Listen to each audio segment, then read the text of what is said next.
Hello there, I'm Tim and he's a gardener now, and this is How to Murder Feet, the Southwest Coast Path extravaganza. This is week 4 out of 8, and I'm still doing it, I'm still at it. This is St Ives, which some of you may recognise from last time. This is where I got to. More precisely, that little stone jetty down there was where I got to last time, which you can just about see there. Oh, extreme zoom. Extreme zoom, yeah, look, 10 times zoom, fantastic. It's like a telescope. Yes, oh God, how do I make it go back to 1? Oh, there we go. Yes, I got a new camera, new phone since last time. Down there's the St Ives Food Festival. It's all not set up and it's all quiet at the moment. That's running the whole weekend. It's Saturday the 12th of May, and it's glorious. Look at that. Just contrails. All you can see, no actual clouds. Although, do those cause rain? I do wonder. I remember a couple of years ago there was some big volcano in Iceland that spread ash everywhere and grounded all flights in the UK for about 3 days, and the skies really changed. It was really eerie and quiet, and the weather and the cloud patterns were all strange and unusual, so I think that had an effect. Anyway, yes, rambling. With rambling. That's what I do. So this is my 4th week of this. I'm starting in St Ives. I'll get the maps out later. I'm all bagged up at the moment, so I want to make some headway. But the plan this week is to get to the Lizard, which is unbelievably a real place. And I can explain why that's called that later, I'm sure. We'll make something up anyway.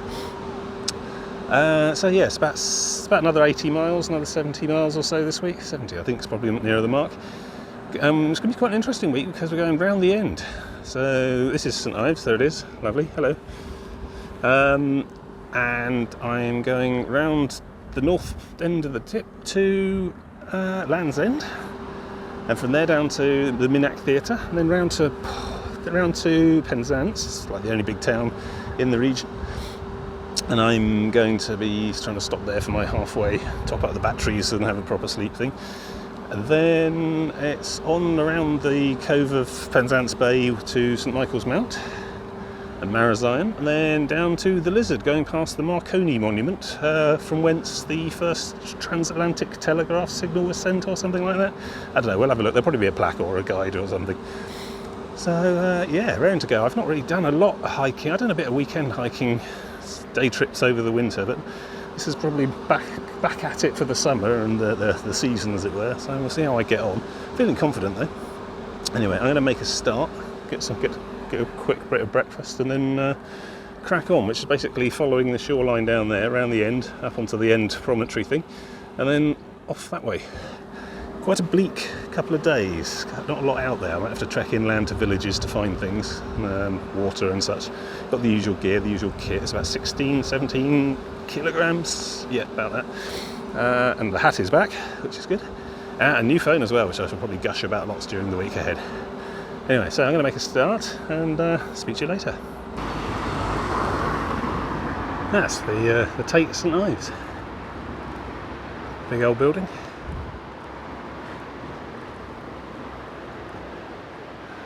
No time to go in today though, I'm off.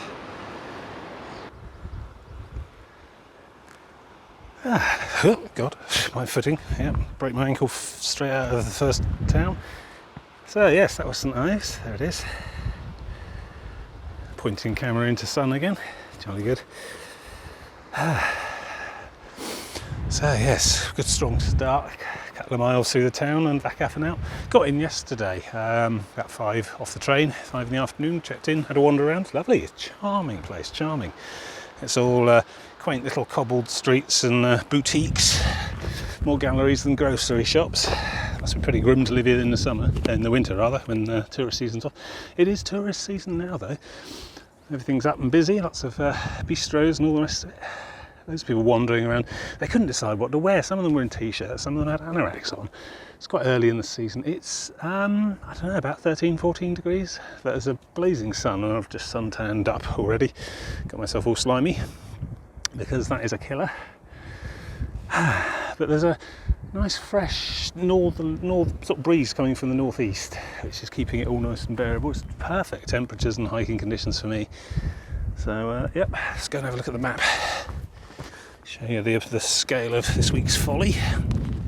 2 maps this week. But I'm pretty much doing all of one of them. So here we go. Focus. Yeah, there we go. Look.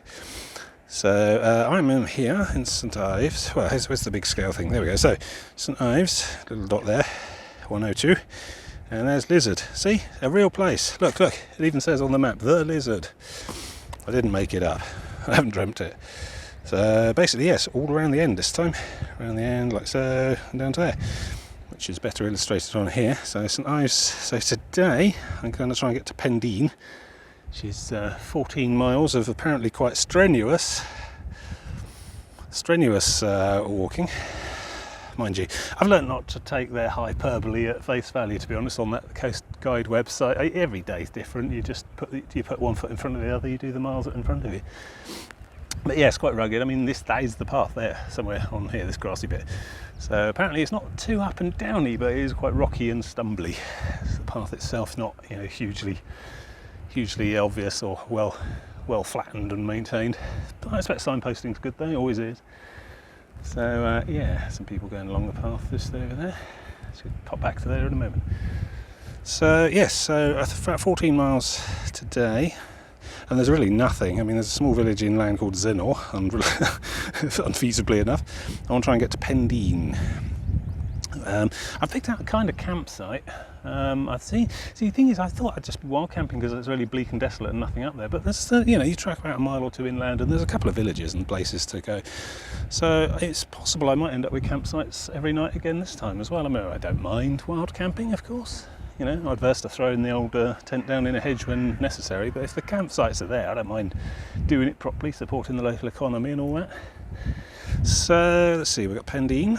So tomorrow, then from Pendeen, see, they say Sennan Cove on the website, but I want to get to Porthcurno instead because, well, I was looking at the website for the day stages and the itinerary. And I found a hidden away link to a PDF tucked on the back of the website, which is a 46-day itinerary instead of the 52-day itinerary that I've been previously working to, which is the big glossy one on the main website. They got a 30-day itinerary as well, but I'm not insane. But I think 46 days is averaging at 14 miles per day, as opposed to the sort of 10 or 11 miles per day the main website. And I've just been sort of looking at my progress. If we look over the horizon there, go on, focus. Yeah, there you go. I mean, that right there and that bump on the far distance in the centre, that's St Agnes Beacon, that's the head where I did my big sunset ruminations last time. And I got from there to campsite just slightly above St Ives on the far side of the St Ives Bay in one day, and that was about 17 miles. I mean, the point is that I think I'm hitting pretty much, I had a look back over the stages I'd actually done versus what I set out to do, and they all pretty much mirror the 46-day itinerary that they suggest on their slightly advanced guide, so go me. So I might just start following that. So on that basis, we've got Pendeen to Porthcurno. So there's Land's End, famous Land's End there. Land's End. What more to say about Land's End? Everyone knows about Land's End. She'll talk more about that when we get there, I'm sure. But if I go on to Porthcurno, which is where the Minack Theatre is, which again I should talk more about, on that day, get a bit of the extra mileage in, there to there, it means I can push on day 3 and get to Penzance, where I can do my halfway through the week, change of clothes and share and charge things. And Penzance is full of B&Bs and hotels. It's a pretty major town. Then, so the original guide was saying Lamorna, which is somewhere on the middle of the south coast, not even on this map, from Sennan Cove in one day, which is not a lot at all. And if I did that and put me in Penzance halfway through the day, on a day they wanted me to then instead go to Marazion, which is where St Michael's Mount is, that little green blob there. So instead I go off the map to the next one, to Porthleven, and then a big old push down to Lizard Point, which is the end of my week. So it should make it a 6-day thing, 5 days. Yeah, it's quite 5. I don't know. Like I said, I've got the whole sort of, weekend to weekend, a week off, so I can take as long as I like, really, and I haven't got a particular booking for getting back. Although, getting back to the Lizard is going to be interesting, because basically to get from the Lizard to my house, I have to leave on a bus from the Lizard back to Penzance to get trains and stuff, no later than about 10 o'clock on any given morning. ideally the Friday, if not the Saturday. Which means I'll have to get to Lizard the night before to camp somewhere around the Lizard or in Lizard or whatever. So yeah, there's going to be a sort of bit of time pressure, but then there always is, and I seem to do all right. I seem to manage, even with my like blistery heels on week 2. So yeah, it should be good. So that's the overall plan this time, anyway. It's my adventure. It looks quite near actually on that, but then you know that's only a couple of inches across, so maps and scale, you know. So yeah, all sun tanned up, got my hat, got my gear. I mean, basically I'm going to go up and over that hill and then not see anything civilised until Land's End probably, if I stick to the actual path. So I'm going to have to know when to make my turning this evening to find the village of Pendine and Trewellard, which is apparently the place where the little campsite I saw is. Those little symbols are mining heritage symbols. There we go, World Heritage Site, Cornwall and West Devon mining landscape. So expect to see lots of abandoned quarries and those big chimney stack things as we go, and I expect lots of other interesting things as well. I saw a seal yesterday on the old that was just off of St Ives itself, off the town wharf, so a couple hundred metres out. Didn't seem to be in any worry or stress. Yeah, St Ives is very nice. But so many holiday letting places again. It's like Padstow but worse, I suppose. I don't know what it does for the local economy and everything. Still, you know, enough about that. I don't know where they do their shopping. They must all get in a car and go to Penzance to a big Asda or something for the big shop. I couldn't really find any proper supermarkets or anything. That was a little co-op, that did the job for me. Not really here for the brasserie lifestyle, to be honest. This is more of a exciting, strenuous adventure holiday more than anything else. Yeah, but yeah, glorious day. I mean, I say the sun could be a problem. I've got my hat, got my suntan stuff, got 2 litres of water, and I'm going to have to keep an eye on that because unless I start detouring inland significantly, I might not find anywhere to get any more supplies, any more water. Probably I might have to try and detour into Zenor when I get there, just to try and top the water up, if nothing else. We'll see. I'll get the actual map it's out once we get a bit further in. But yeah, so that's my plan, and I think I can do it, although I have been experiencing hip aches on my longer weekend hikes over the winter. Once I get to around the 15 to 20 mile mark, my hip starts to flare and ache a bit. So that's new, so I didn't experience any of that last time around. But I mean, my longest day stage, if I kind of stick to it, should be 14 miles, although there are going to be about 5 of those in a row. So we'll see if the night in the tent's isn't going to be enough to recuperate that, or if it's not even going to be a problem. Anyway, I can see more hikers coming, so I'm not expecting to see many people on the trail. It's going to be quite a bleak old stretch, really, until you get around to Penzance. A few things and far away from each other. But yes, glorious day. I couldn't ask for better conditions. So I'm going to pack up and crack on. Bloody hell, they're not kidding about the path. Just an insane jumble of rocks and swampy bits so far. Very hard going. I'll be hard pressed to make 3 miles an hour along that end and for any sustained length. Still have a good all day. Sun sets around 8, I set off around 8, so about 12 hours of hiking. Should be able to do it. Hoping to get back up on the top there again. You know, just seen some people in the distance out there working their way up. I think that's the path. Well, I hope so. Otherwise I've got to swim across the bay. Oh, it's beautiful here though. Really enjoying it. Hard going, but worthwhile. Lobster boat or something out there, fishing trip maybe. Yeah. And those blues and yellows. It's glorious. Just want to dive into it, swim around. Probably fatal, shan't bother.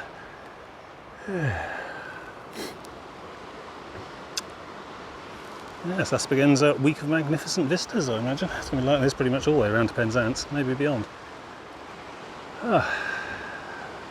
Yeah, I'm in for about 2-3 days of sunshine, then clouds with sunny spells.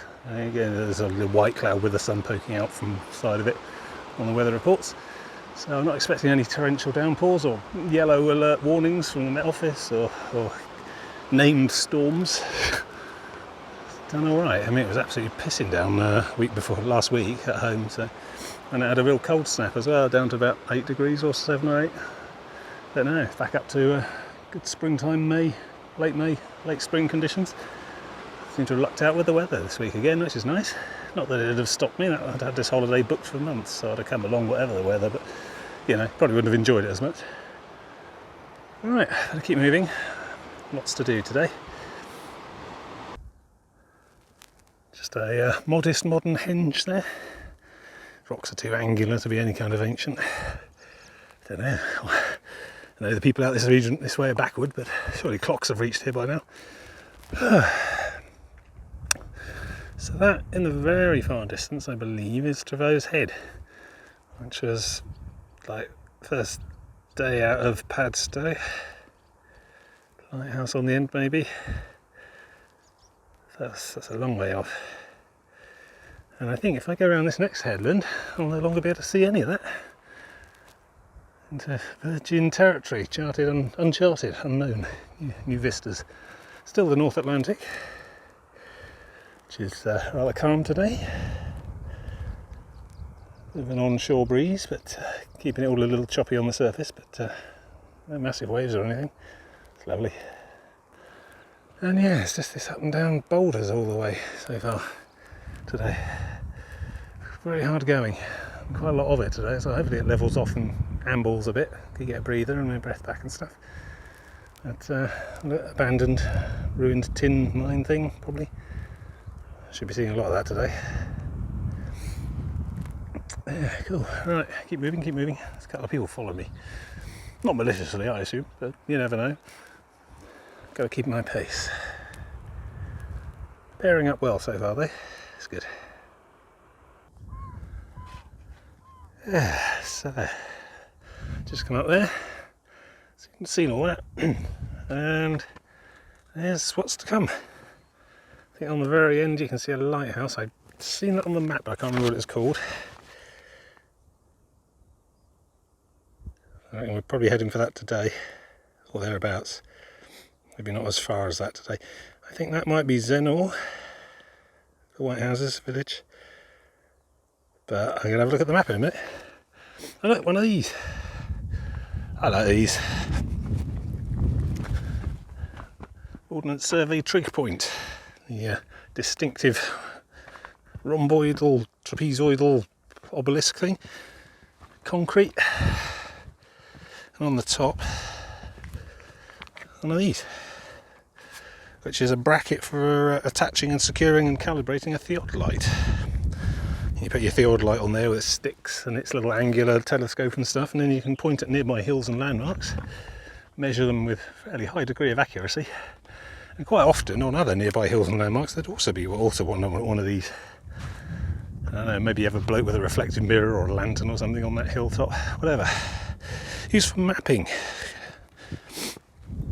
Put there by the Ordnance Survey Department. I think it's a civil service department now. I don't know if they used to be part of the army. And in the sort of 30s and 40s they put hundreds of these on all the big distinctive hills around the country. Is it Trig Pointing Co UK, I think, .org or something? There's a whole website, you know, online fraternity devoted to finding and logging these things. Often thought about having a go myself. So here I am, logging one now. And they've got the benchmark on the side as well. This plaque, that's its unique identifying number, S8139.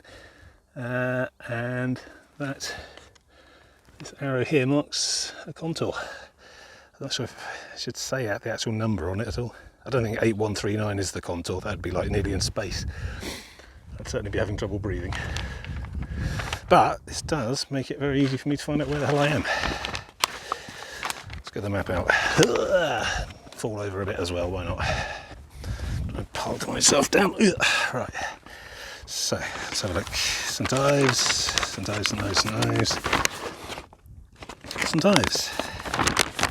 There it is. My now familiar pencil annotations. Start week 4 of 8. Finish week 3 of 8. So there we go. So the hotel was somewhere down there near the station. All around the end of the island. On there. Oh, I knew I could have cut across the top of that. I went around the outside edge instead. God damn it. Hard work as well. So along, and we're here.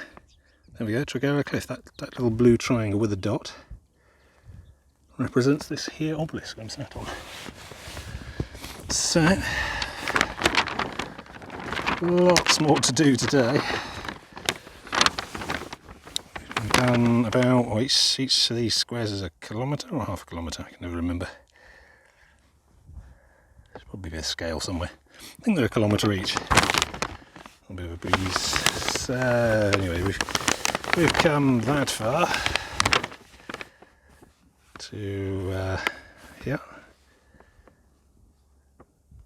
So there's 1, 2, 3, 4, 5, call it 5, yeah, 5 kilometres maybe? Yeah, 3 miles, that's about right, yeah. So we got 1, 2, 3, 4, 5, 6, 7, 8, 9, 10. Got 10k to go today. That's not that bad. It's not that bad. So anyway, Zenor is my next stop. I'm going to try and make it there for lunch. Hang on, let me sort the map out. You look at the horizon for a bit. Oh, I see. The volume button is stop and start as well. Interesting. Still learning how the phone works. It's all a bit new. So yes, I think Zenor, probably named Zenor for lunch. There's a pub there, look. And that's, well, I'm already halfway to Zenor then by the looks of the distances I've seen so far. Well, that's good. And there'll be another trig point just at the point where I need to turn as well, look, see? Another one of these obelisks. Come on, focus. Yes, there we go. So if we get to that one there. Actually, it's 97 metres. Yeah, it's only 100 metres off sea level, actually. 97, that's the benchmark. So, yeah, we get to the next one of these, then we can turn inland for a bit. Get to Zenor, find a pub, have something to eat, maybe, a drink. Then back to the path. So you don't mind coming like half a mile inland to find a village, but there is literally nothing on the path itself. And then an afternoon of yomping along, something similar down at Trewellard. I've circled the potential campsite there. So yeah, that's the plan for today. Oh, this map's having too much trouble with the breeze. Hopefully you can hear me all right. I've got the standard microphone again. Since I have a history of trouble with these microphones, I've bought 2. I've got a spare microphone this time. So ready for the inevitable. And I'm checking back every single clip I take as well to see if I actually got the audio right. God, trouble. Up. So we got coming up. Doesn't look too bad, but you know, looks can be deceiving. So that must be Zenor then. The White House is there. That looks about the right distance away. Yeah. So I'm not quite sure what that is over there. Irrelevant. That's what it is. So over there, on the side of the hill, you can just about see a sort of curvy road. That's the sort of loop road that runs from St Ives all the way around to Land's End and then back to Penzance. And I've been along there before, driven around it once or twice, and I thought that road was a bleak old desolate bit of stretch of land, but actually walking along the edge of the path and the cliff itself as well, that's something else. So yeah, this is fantastic countryside. Anyway, I'm loving it, really am. Oh, some boats moored off of the rocks there. So doing some diving or lobstering or dogging, who knows? Nautical dogging, who cares? Not my problem. Yeah, see quite a few boats zipping about around the end. Can't see any big boats off there. Oh yeah, don't know, it's a big sailing thing over there in the distance. Occasionally see them going around Land's End itself on the horizon, but we'll see what we see when we get out there. Yeah, so far so good. Really hard work, but vigorous, you know. That good hard work, that sort of wholesome aching is starting to happen, but that's okay. So I do need to make sure I actually go and stop at lunch, not just, you know, yomp on for the entire day. 14 miles is fine, you know, the 30 day 20 miles a day itinerary is probably a bit beyond me. Right, so I'll crack on, move on to the next place. See you soon.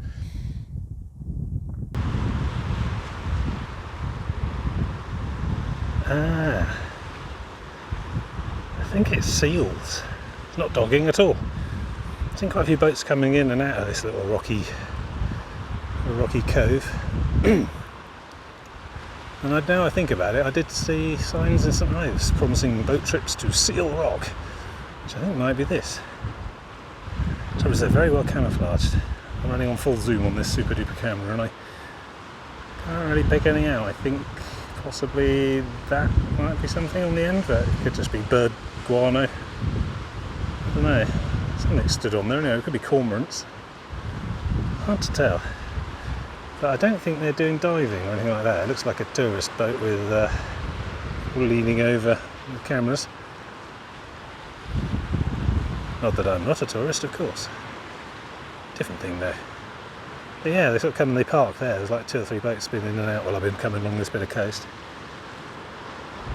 I don't know. Yeah. So I've just seen a sign, thank God.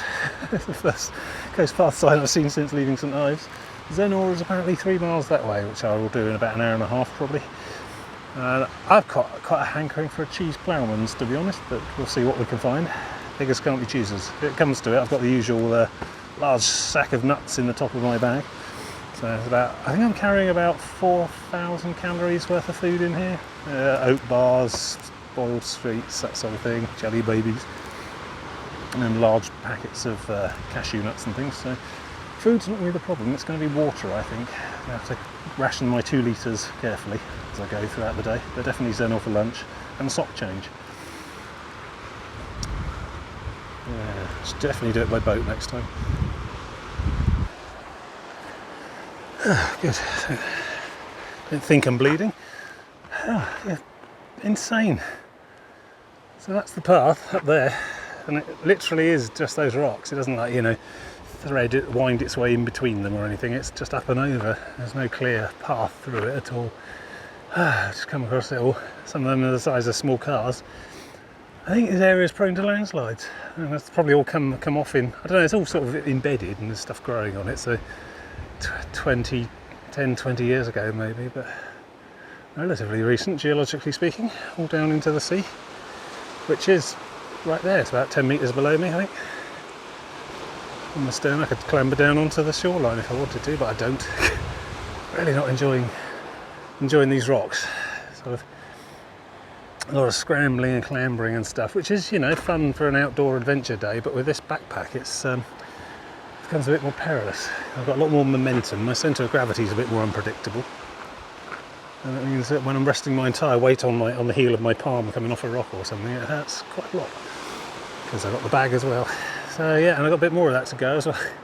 That's the path now, just there. I think it goes up onto the ridge at the top there, just by the side. I have to clamber across these boulders first. Definitely a 2-hands job. I think that on the top of there, 10 times zoom. Is that my trig point I've been looking for? In which case Zenor is along to the left along that ridge line, and hopefully lunch.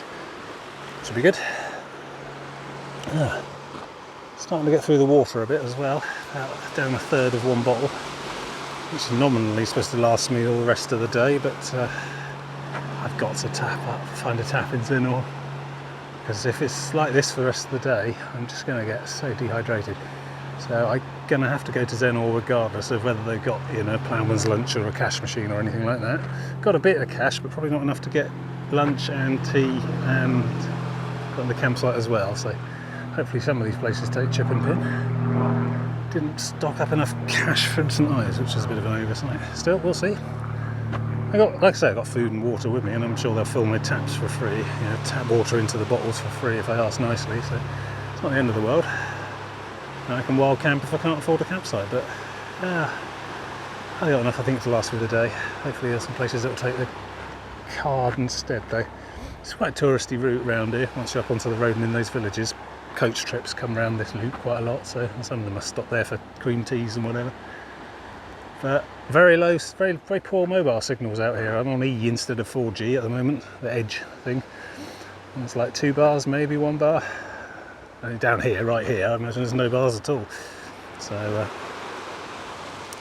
whether they got the infrastructure to be able to do chip and pin card payments, we'll see. Still, it's been a problem for the whole holiday so far, all weeks. Should learn to carry more cash. Such a cashless person though. I've really grown into this contactless society. have to make extra special effort to get money out to go to the hairdressers, that sort of thing. Right, let's try and clamber over these bastards and see where we are from there.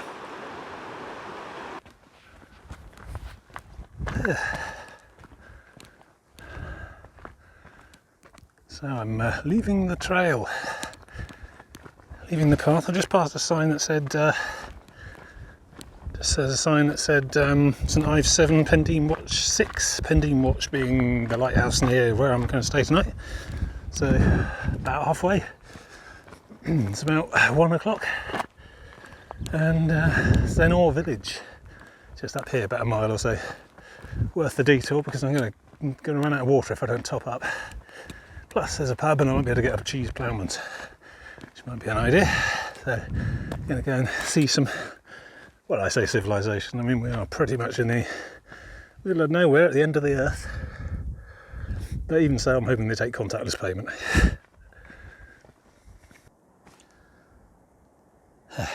Fresh socks. I bought an unfeasibly large number of socks today. I bought 9 pairs if you include my sleeping socks. The idea being is that I've got enough socks that I can change halfway through the day as well as every day. So I'm running my socks in like 4-hour, 5-hour shifts, giving them time for the rest to dry out. Yeah, I think that'll help extend my mileage, my capability. This is bloody hard going today.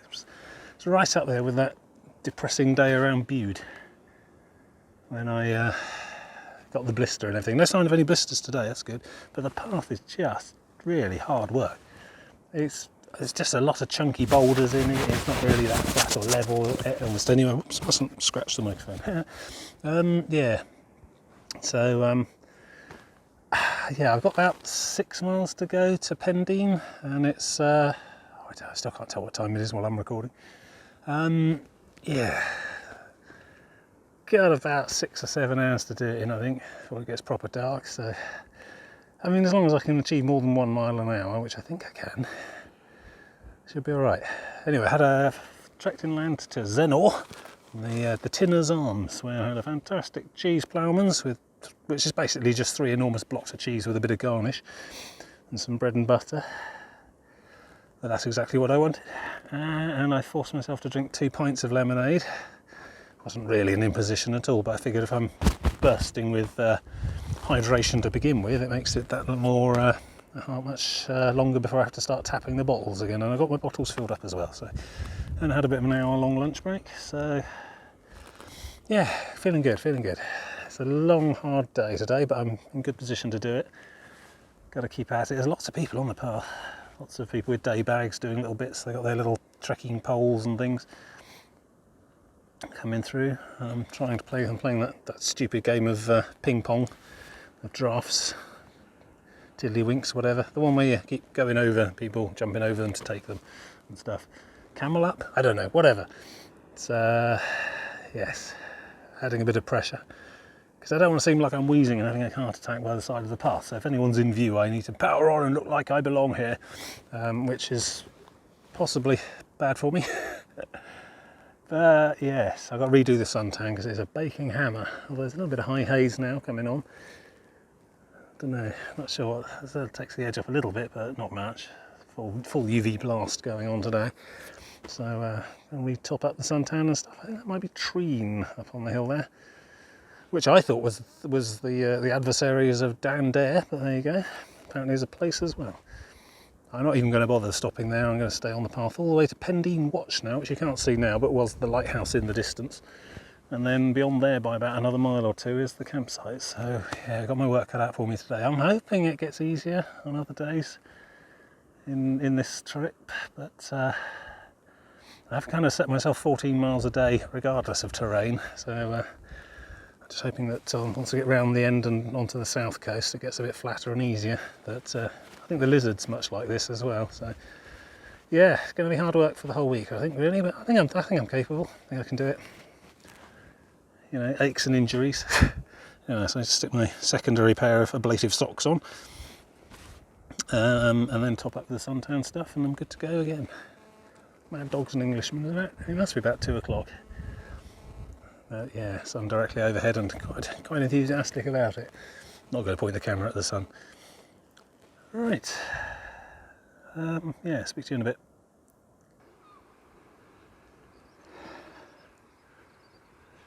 Yeah, having a bit of a sit. Forget the weariness. See, I think this is just first day blues. I've experienced this a couple of times before on these trips. I haven't done it in a very long time, and then bam, 14 miles. What? Body seems to be seems to object somewhat. And it's stupid because I bet at the end of the last one in September I could have comfortably gone on and done another week, but the body forgets. Destroys energy inefficient structures that are no longer required to maintain, like muscle groups. Stores it all as fat, which is low energy maintenance. You get soft. So I don't know what time it is, I keep forgetting to check before I start recording. Whoa, 0.5 zoom, wide angle. Yes, so if the past weeks have anything to go by, I know I can do this, even though I feel like shit now. And I will get better at it as the week goes on.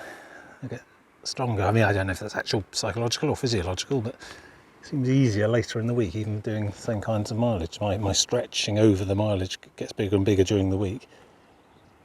So, in a way, having done 3 of these already, does take the edge off.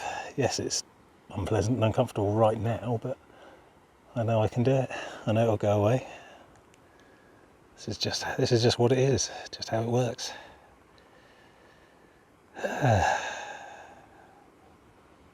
Sock change has helped a bit. Not sure putting fresh suntan stuffs on's helped there.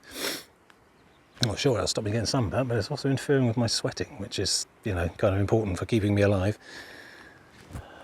So I've probably ended up just sweating through it all off, and yeah. But I'd rather get sunburnt than die of heat exhaustion, so, you know, swings and roundabouts. God, I wish I had more time to just sit about, but I seem to have set myself something of a tricky schedule. House up on the top there. There's one down there as well, right on the edge of the moon. Got to stop pressing the volume button, it seems to stop things recording. There it is, 10 times zoom on the moon. Go on, focus on the moon, damn you. It's trying. Oh, I'll take my word for it. Yeah. It's like 3 in the afternoon and the moon's up. So.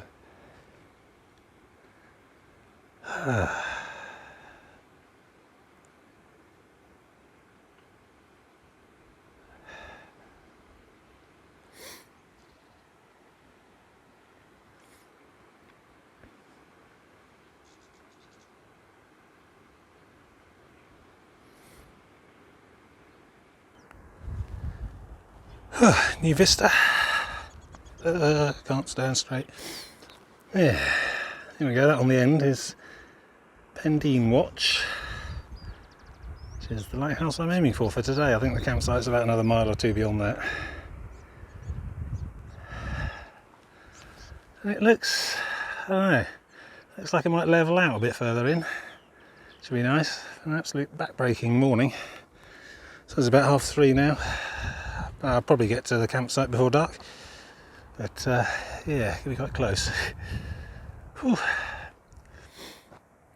It's an amazing countryside actually. It's like scraggy moorland cliffs which then have a sort of plateau and a shelved sort of like area where there's enough room to put some walled fields with some not arable, the other one, dairy, cattle, grasslands. I don't really grow anything out here except cows. Sheep, I suppose. And then beyond that, more moorland up to the top. Scrubby little fields cut into it in certain places, but perhaps it's a bit more fertile and productive further south. Certainly the south coast of Cornwall and Devon is generally a lot more subtropical.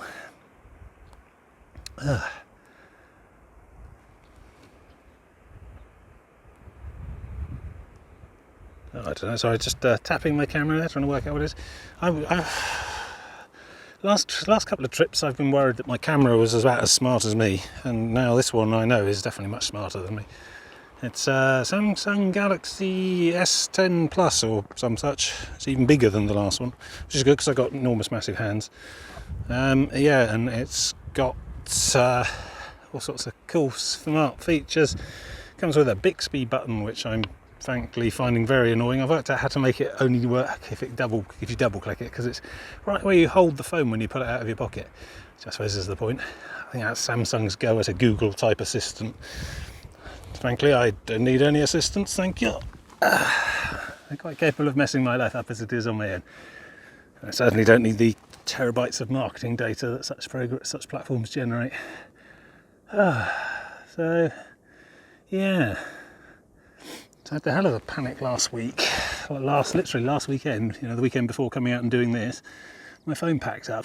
It started hard rebooting every time you went to turn the camera on, which is useful when you are needing a camera to make a kind of documentary type holiday video thing. So that had to go to get a replacement. A lot of running around, panicking, getting things ordered. We all got there in the end, and here we are. Hello. So yeah, it's just nothing for it but to head down, plod on. I mean, that section in the far bit there, it does look like it's all along the top and not many cuttings, which will be good. Follow the field edges for quite some way. That'd be nice. Hopefully, could do with without so many down and ups, not quite so much rugged paths. I say paths, it's just boulders. Good. Yeah, I'm going to make it, but it's going to be hard work.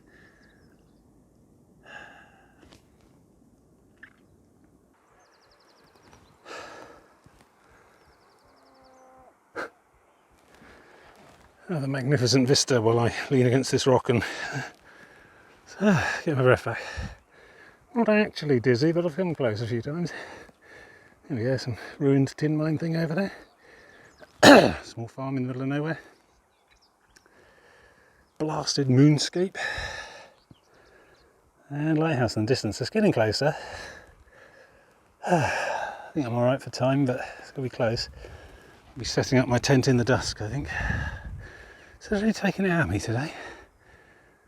Must be out of shape. I stopped with the couch to 5k when the clocks went to winter time, so I don't like running in the dark and the rain. So I was doing an exercise bike at home in my flat instead for a bit, but I don't know, that sort of faded a bit, and now I'm paying the price, I think. Obviously I'll start the couch to 5k again after this week and be all the way there by the time the September hike comes around, which I find makes it generally easier. Is that a pheasant? Something making pheasant noises. Quite unusual this far from trees, I think. Didn't know they were coastal birds. A cuckoo in the distance as well. Loads of bluebells everywhere as well. I've seen a dusting of blue along pretty much all these cliff sides. I thought bluebells were a woodland thing. They grow anywhere, I reckon. Loads of them down there. Yeah, so glad I topped up the water when I did, because I'm really hitting it a lot. It seems to help. I feel like Prince of Persia. Fills my health bar. Or Fallout. Only this is not radioactive, so that's good. Not like Fallout then. Gibbering. Right, I don't know where the path goes now. Down there, I think, and across somewhere. I can't even see it on the far side. Guess it'll become apparent as I get nearer, although not really sure. I mean, it's so jagged, bouldery path this whole stretch. Just shattered lumps of rock all over. A bit like this, but like most of the way along the path. There's sections that are a bit more like the rest of the path, flat, easily seen, They're quite limited.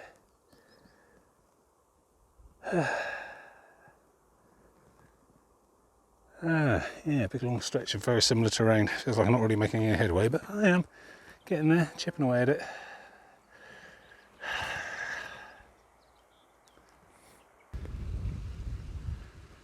Another ruin. Starting to look decidedly post-apocalyptic around here. Presumably some 17th, 18th century tin mining type facility, but you never know. It could be the local co-op. How long have I been out here? So I'm not quite sure where the path goes at this point. There's a sort of cobbly thing there, but I think that leads back out to the road. I think I go over there and up. Probably onto the ridge up there, which is jolly. So I gird my loins for that. Bench there, which I had a good sit on. Didn't really help as much as I was hoping. I hope I'm not getting too old for this. I've still got, like, you know, most of week 4 and another 4 weeks to go yet, so can't be too old for this yet. Not until at least 2021. Yeah, big ship out there. Chimney off to Avonmouth or Liverpool or somewhere.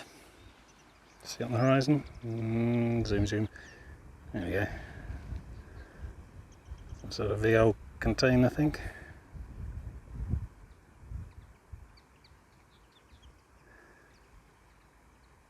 Yeah.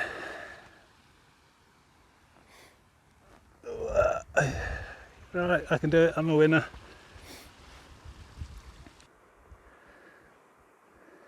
Climbing people.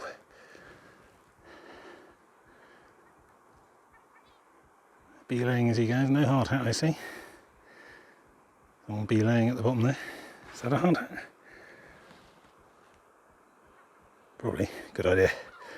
In case the guy up there knocks off rocks on top of you. Good stuff. I was never that good. Jealousy mostly. Oh, splendid blues. Look at that bay. I can't see the lighthouse. It's gone around the headland. So I don't know if that's a good sign or a bad sign. Plenty of distance to go though.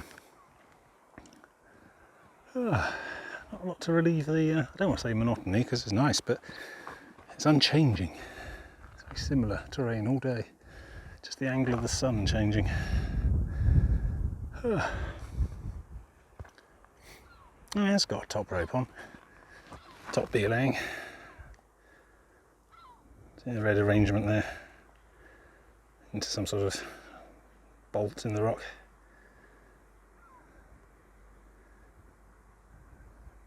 Yeah, it's safer than putting your own pitons in, that's for sure. Chocks into the rock. Basically the person in red at the bottom is essentially acting as the weight on a lever, sort of fulcrum type arrangement. If he falls off, his rope runs through the pulley on the top and then back down to the person on the bottom, and they just dig in. Presumably they're tied to something as well on the bottom behind them, and they stop the person on going up the rock falling all the way down the rock. Ingenious. Hard work though. It's all about upper body strength, which I never had enough of. Right, keep moving.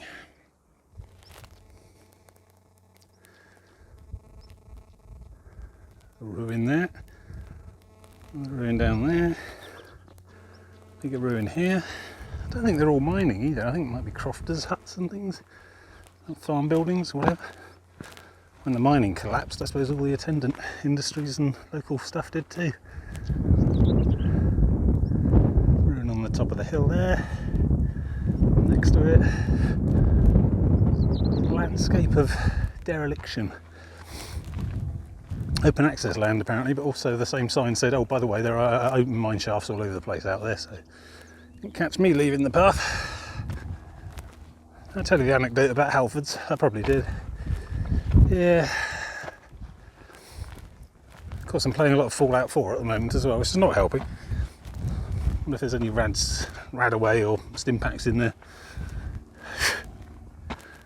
And it's going to get much worse than this as well, because we're heading to Givor Mine around Pendine Watch, which is one of the biggest sites of this kind of stuff in the country. So yeah, lots of stony ruins coming up. It's about 6 o'clock. I reckon I've got another 2 hours of daylight maybe. About 2 miles, maybe 3 miles from the campsite. I think I can do it. I'm stopping a lot, resting, drinking water. a lot harder going than I was expecting. Cows, morning, afternoon, whichever. Yeah, you and me both. So yeah, hard going, but I know I can make it. Just push on through, find my second win. It usually doesn't happen too much later in the week. Another ruin there. At least the going's a lot easier now. And by the look of it, I've got a big long straight flat bit all the way along the top of these cliffs up to the lighthouse now, I think, which will definitely help. Get a bit more straightforward mileage in. Get the campsite. I'll sleep well tonight. Right, more later. This is more like it. Nice grassy, flat-ish, meandering path. Has a few rocks, but they're easily avoided. Can make some good headway along here. These sudden changes of altitude. If this carries on for a mile or two, I'd be quite happy. Get me where I need to go. The bluebells like it. Look at that. Almost field of blue. They're on the turn. They're all a bit droopy. If you look down really close at some of them, you can see they're starting to fade. Starting to crisp a bit. I think their time of flowering is over, coming to an end. Maybank holiday, I think that was about the right sort of time. Early Maybank holiday. Easter. Got the snowdrops over there as well, giving it their all. yellow gorse, heather stuff. Gorse, I think heather's different. Yeah, nice. Big old stone wall, cows beyond, moving away. It's quite idyllic up here. If I hadn't gone through what I'd gone through to get here, I'd be quite enjoying it a lot more, I think. Still, no pain, no something.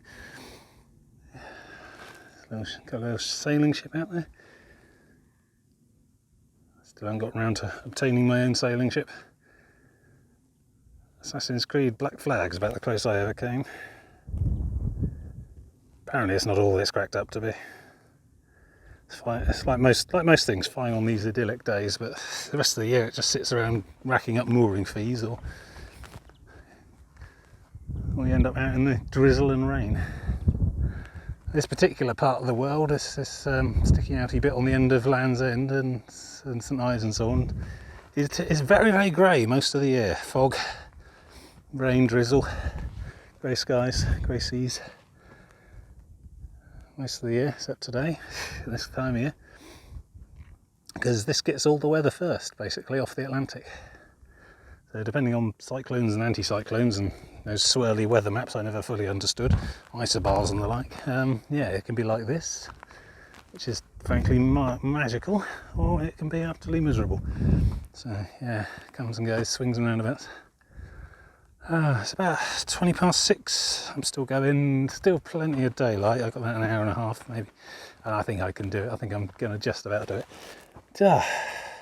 And the stupid thing is that even if I'd have decided to go for the 52-week itinerary, 52-day itinerary, that's the easy mode thing that's on the main website, I'd have still had to do 14 miles today because there just wasn't an alternative. There's nowhere else really for obvious stopovers. So it's this whole area, this region of coast is, as you can see, quite bleak. There's not really much out here. A couple of little inland villages with pubs, occasional B&B, but you've got to get quite off the beaten track to, quite off the actual track to go and see those things. So yeah, I think I've just put on too much weight during the year, haven't done enough exercise during the winter, so I'm paying for it a bit now, but I think it'll pick up. Quite confident. Despite my physical distress, my morale is high. So I'm going to keep moving. We'll see what we see. Important information.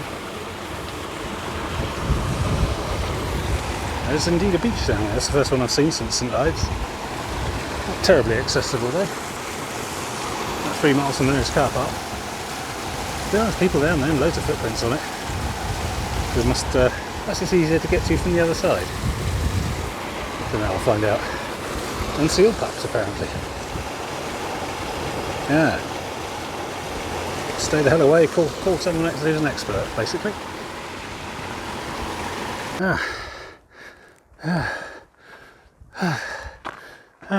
Just climbed all that. Go me. Pendine Watch Lighthouse. It's probably a B&B now, most of them are. I'll sit down for a bit. Some faded out milestone. Zenor and something. Coast Path. Yeah. I know, I got a map. It's not my first rodeo.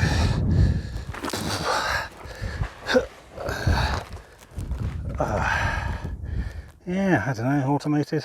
Is it even on? That thing's spinning. Probably has a light at night. But yeah, imagine the buildings and surrounds, Lightkeeper's cottage and stuff, are all B&B rentals. There'll be a website sign somewhere up saying where you can arrange for that. Don't sit down, can't stand up again.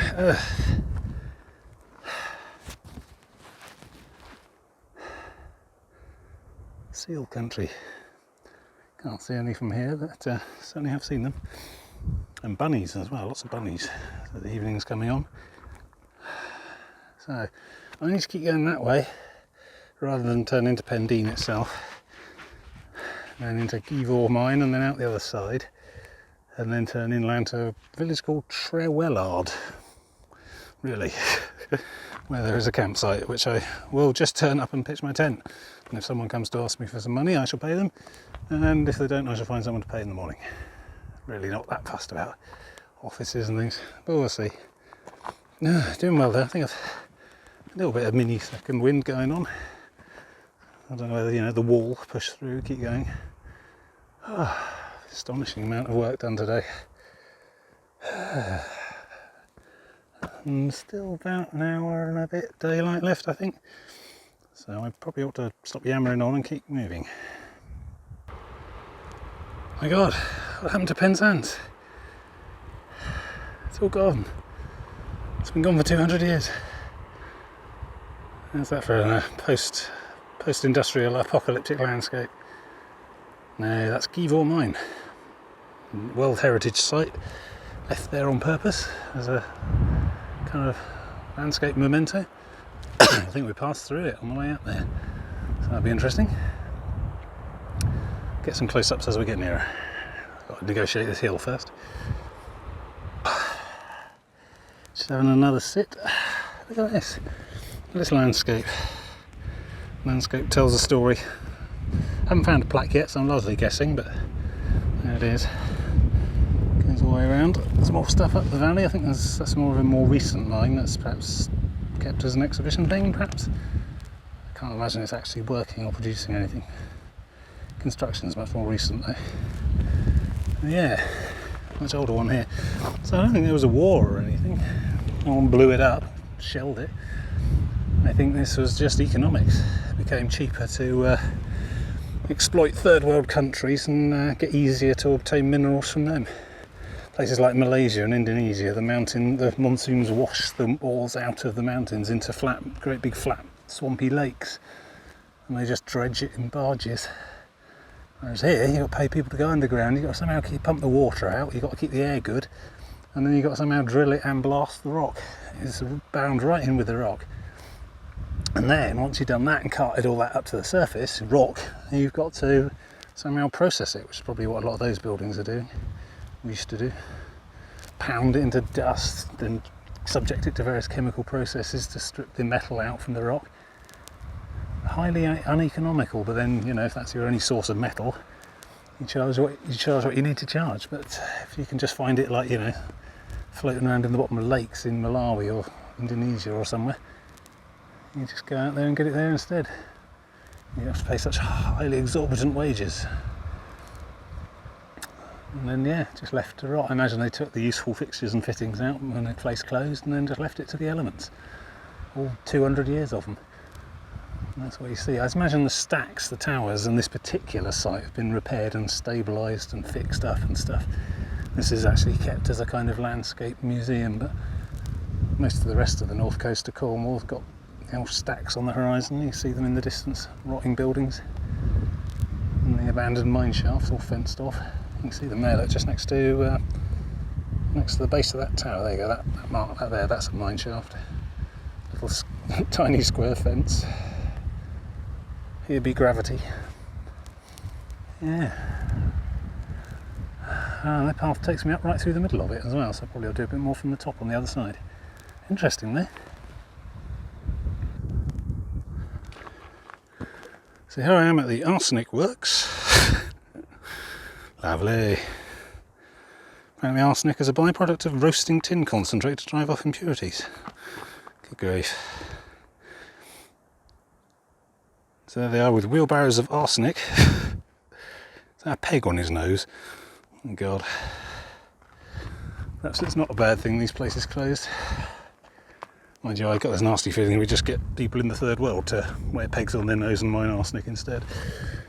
So apparently that up on the top there was a working tin mine until 1994. So more recent than you think. It's probably a big museum now. Yeah, and I still don't know what tin looks like.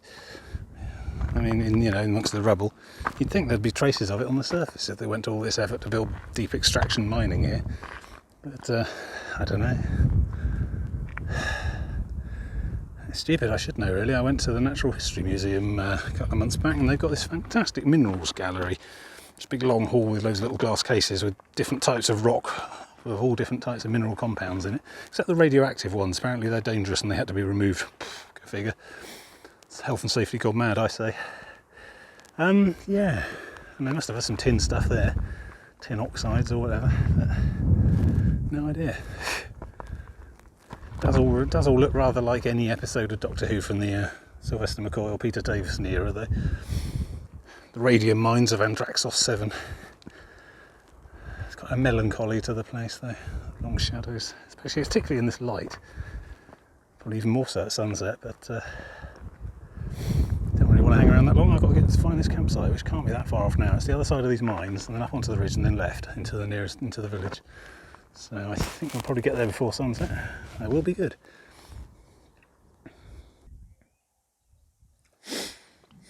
So, yeah, it turns out that the campsite I was aiming at closed about 6 months ago or something. Long grass, weeds growing everywhere, no signs, nothing. So it just goes to show you shouldn't trust Google all the time. So here I am, back here on a little side footpath, not the actual coast path, but a side footpath with a bit of a margin, somewhat flat. Not sure I'm going to get a good night's sleep, but it'll do. We are ninja camping is go. So I'm going to wait for the sun to go down a bit more, just so I've got to cover a twilight before I get set up, and then yeah, so I'll just have to hope for the best. Maybe put it over there and hope no one comes to open that gate before about 7:30 tomorrow morning. We'll see. Yeah, not ideal, but I'm just so tired I don't care. Also, I haven't had a chance to top my water up either, and I've been drinking on the assumption I would be able to today, so I'm going to have to be very careful with what I've got left. Possibly Land's End, which is about 4 or 5 miles into tomorrow. Cape Cornwall maybe, I don't know, toilet block somewhere. I'll have to see what's actually over at the mine facility site where I'm just past. Might be a toilets and a tap, who knows. So yeah, improvisation, the name of the game. Who knows what tomorrow will bring. Painful dehydration I expect. But yeah, so I'm just going to chill out and eat some food, eat some of my personal supplies. And yeah, wait for it to get a bit dark and get the tent set up. Oh, not long to go. Oh, you know what? I'm not sure tomorrow's going to be any easier either. It's about the same distance, same kind of terrain. Although more interesting things of interest along the way. Cape Cornwall, Land's End, Minack Theatre, and Sennan Cove as well before Land's End, so there'll definitely be a shop or something there. So hopefully I can find water before then really, or just ration what I've got carefully. It's going to be the same kind of weather though, and the same kind of heavy going, so we'll see. Might end up just having to go back up to that village. It's about 3 miles away. Oh, I keep pushing that volume button. But yeah, it's about 3 miles away up there, which is not ideal. I've just been there and I come back. There was a pub there, but I didn't really want to get settled in for a pub meal and pint of whatever when the sun's going down. I still haven't got my tent set up, so it's just going to be tricky to do in the dark, so I had to forego that, really. It's a shame. Still, there we go. I'm not worried. Ninja camping extraordinaire.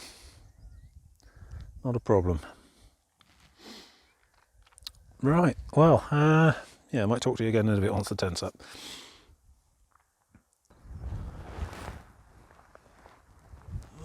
There we go. Home sweet home. Not ideal, but it'll have to do. So I was so badly misled by Google. Yeah, it's not a bad spot. Out of sight, out of mind. As long as I don't take the piss and still be here at like 10 AM tomorrow. Should be alright. Pack up, move on around 7:30ish. Very little water left, which is a problem. half of one of my bottles, which I'm going to have to make last until Cape Cornwall, which is about a mile or two south, which has a car park and public conveniences apparently, which I should be able to fill the water bottle there. If not, then I can move to St Just, which is a larger village, not far from there. A little bit of an inland detour, but I'll need to get some kind of drink. Because pushing on from Cape Cornwall to Sennan Cove and Land's End, which are basically next to each other, is a huge thing, and it'll take most of the day. I won't make it, not without more water, so that's the priority. Still, good day. Got about 16 miles, I think. It's taking a few miles off of tomorrow, so that should help. Good night's sleep, and I think I'll be alright. Yeah. Muted sunset clouds. I think I've seen a few people out walking about still, but they're not going to stick around long. It's getting very cold quite quickly. Got my anorak on. Going to go and retreat to the sleeping bag. So, I might call it a night there, and I'll see you tomorrow.